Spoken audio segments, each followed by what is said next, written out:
Friday. Today was quite the busy day, but I still managed to pick up some objects.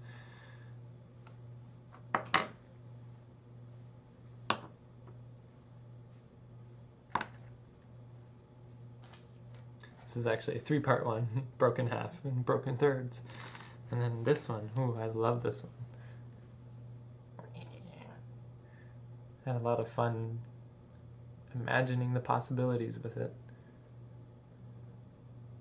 I almost didn't pick them up too. It kind of was in the corner of my eye, and like I've had a lot of ones where I just pass over, you know, and you think, oh, it looks like that, and you think how cool it looks, and then you look at it closer and it doesn't really look the way you think it did, and it was almost like a first glance impression of it. But this one actually turned out to look exactly how I thought it, so it was like almost like a, is that really what it is? And you know, I kind of had a, you know, sort of moment where I did a double take and didn't really think I should pick it up, and then I did pick it up, and then it turned out to be good.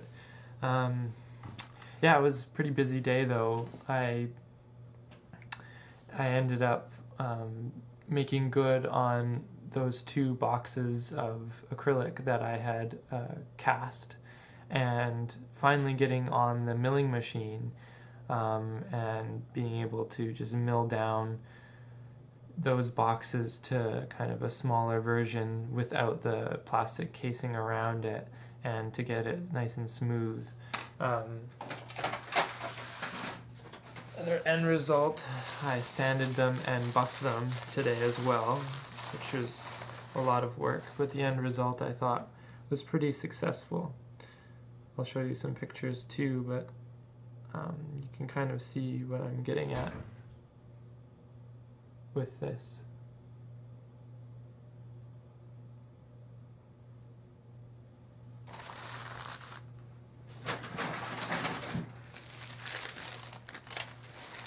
This one is a little bit less finished, but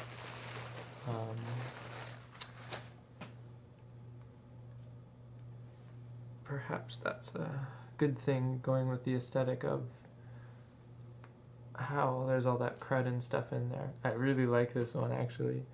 You can kind of see there's even the bones and stuff of the mouse are encased in it, so I thought that was pretty cool. Yeah, I was impressed that I was able to finish these in a day. After having cast them, I thought it would take a long time, but I really rushed the sanding and finishing process, and just to get it done so that tomorrow I can work on my essays. I also was pretty active in the wood shop as well. I built 13 or 12 more gears using the same technique I had before, and I think I've got it down pat. These ones were a bit more, they ended up, when I drilled them, they seemed to kind of chip out more, and I think that was just because I was going too fast and using a really dull drill bit, and so next time I have to remember just to be more careful and delicate and spend the time and the effort to be slow with them, and hopefully that will work out.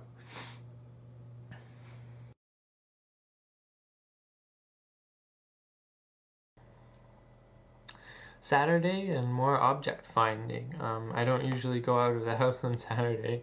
It's kind of my day to relax and rewind, but I had to go and pick up and do a few errands, so I ended up going out.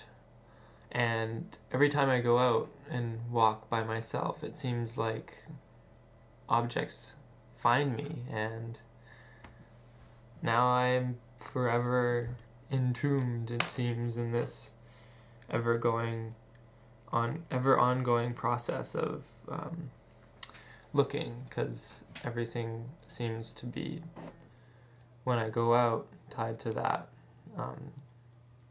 Anyhow, just a couple things today. Well, a little bit more than a couple.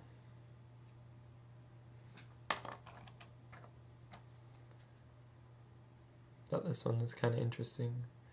Reminded me of like a weird alien octopus or something. I don't usually pick up these ones, but for some reason it was different enough for me to go for it. My first purple object. I don't usually pick up as broken items like this, but I just had to go for it. Just because it was purple.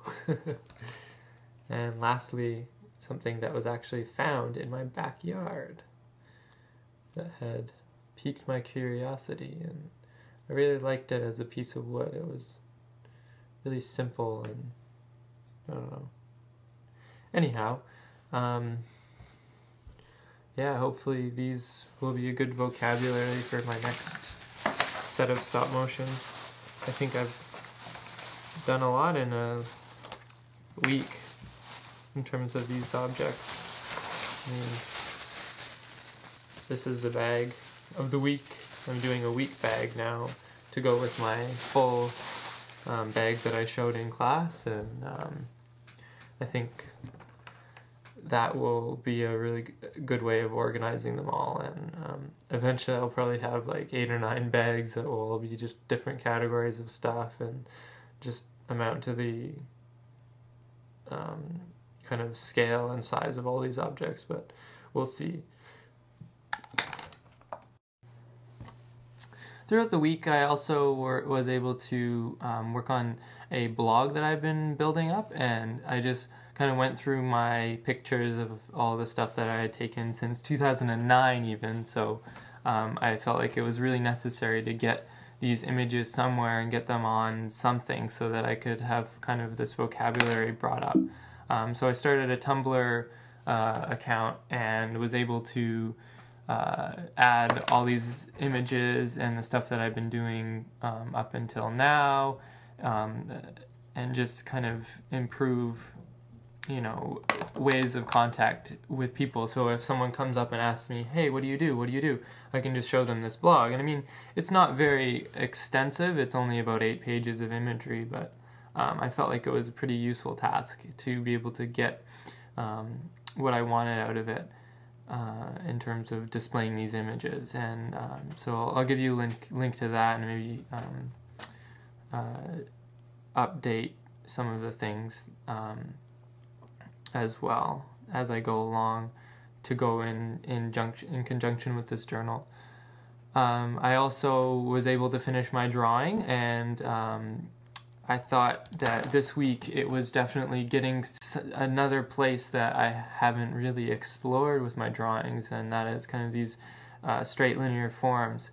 And I think that's a really good thing. I think that's what I wanted to get to when I started this this drawing making, and I feel like, you know, ever more I am realizing the benefits of continuing this drawing, just because, you know, it's able to be something that I can do, like similar to the objects. I can do it throughout my day while I'm doing other things, or in the kind of blank areas of time that end up otherwise being wasted in terms of travel and, you know, class time, where, you know, if I was an average student, I would be able to take notes, but this is kind of like my note-taking, as I said before. So yeah, I really quite like this drawing. I feel like it was unfinished, but at the same time, I don't really want to work on it anymore because it's the end of the week and I need to start a fresh one. But that video I showed you on Tuesday, where I had made progress, when looking back at that, it's like, oh, why didn't I stop there? Why didn't I stop there? But at the same time, it's like I wanted to continue the thread of what I was building up with these shapes and see where it could go. Perhaps this is a good step because I know Sabine has always been telling me and urging me to include bigger shapes, and I think now it's like I have two kind of idioms of what I'm doing with these drawings, and they seem to kind of go along quite nicely with each other. Hopefully I'll be able to improve my kind of integration with them more as it goes along.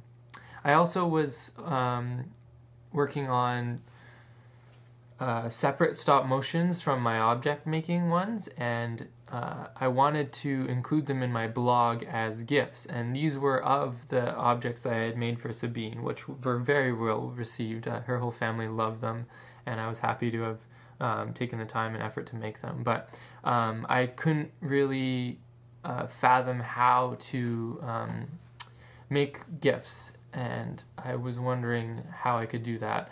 I tried to do it at school, and this website was saying I could do it through Photoshop, but when I tried the same way that they said, Photoshop complained and said it needed a 32-bit version instead of a 64 that it was. So it's like, and then when I tried to use it at home, it doesn't even have that capability. So it's like I need some version that's in between mine and the school's version, which is seemingly really stupid, but who knows. So yeah, I guess I'll give you a couple links towards all these videos with the 2 object ones that I made from last week and this week, and 3 object ones of the skull and the mouse.